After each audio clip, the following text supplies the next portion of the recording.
কাঠের কাজের উপর পেইন্টিং করতে ইদানিং আমার ভীষণ ভালো লাগছে।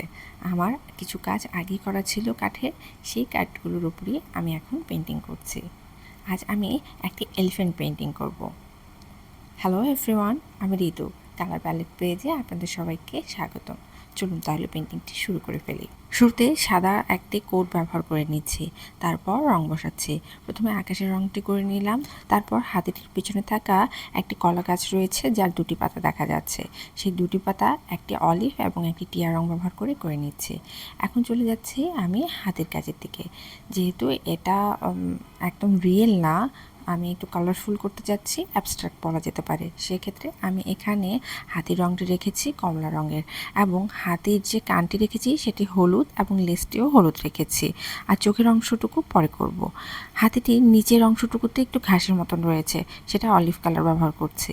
আর নিচের যে ব্যাকগ্রাউন্ডটির অংশটুকু রয়েছে সেখানে হালকা টিয়া রং ব্যবহার করছি।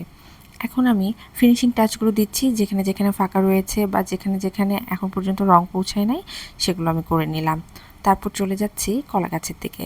কলা গাছে যেটা টিয়া রং ছিল সেখানে অলিভ রং ব্যবহার করে একটু ডিজাইনের মতন করে নিচ্ছি, অর্থাৎ ডিটেলিং বলা যেতে পারে। আর যেটা অলিভ রং ছিল সেটা টিয়া রং ব্যবহার করে নিচ্ছি। মোটামুটি রং বসানোর কাজ আমার শেষ। এখন ব্যাকগ্রাউন্ডে আমি বিভিন্ন ধরনের ডিজাইন করব।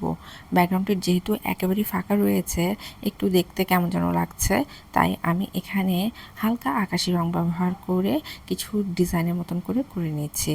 আমার বলা যেতে পারে আমার সিগনেচার যে ডিজাইনটা, সেই ডিজাইনটুকুর মতন করে নিচ্ছি।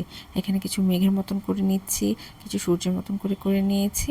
উপরের অংশটুকু আমি এভাবেই কাজ করছি। আমি আকাশের অংশটুকুকে 3 ভাগে ভাগ করছি। যেটা একেবারেই উপরের অংশ সেটা এই যে যেভাবে করলাম এভাবে করে নিয়েছি।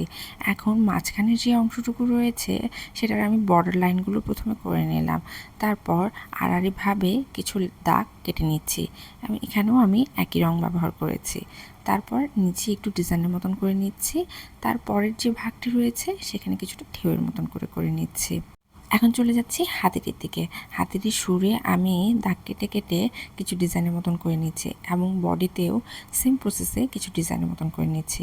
এবং হাতির যে কানটি রয়েছে সেখানেও আমি অল্প একটু কান অনুযায়ী ডিজাইন করে নিচ্ছি, এবং লেস অনুযায়ী ডিজাইন করে নিচ্ছি। হাতির পায়ের অংশগুলোতেও আমি ডিজাইন করে নিচ্ছি। এইভাবে বলা যেতে পারে পুরো হাতিটি আমি মোটামুটিভাবে ডিজাইন করে নিলাম। এখানে আমি যেহেতু কমলা রং ব্যবহার করেছি হাতিটিতে, সেই সাথে হালকা কমলা রং ব্যবহার করে ডিজাইনটুকু করে নিচ্ছি। আর হাতির নিচের যে একটা ঘাস রয়েছে সেটা তো অলিভ কালারের ছিল, সেই ঘাসটিতে আমি টিয়া রং ব্যবহার করে একটু দাগ কেটে নিয়েছি, এবং নিচের যে ব্যাকগ্রাউন্ডটি রয়েছে সেটাও আমি দাগ করে নিলাম।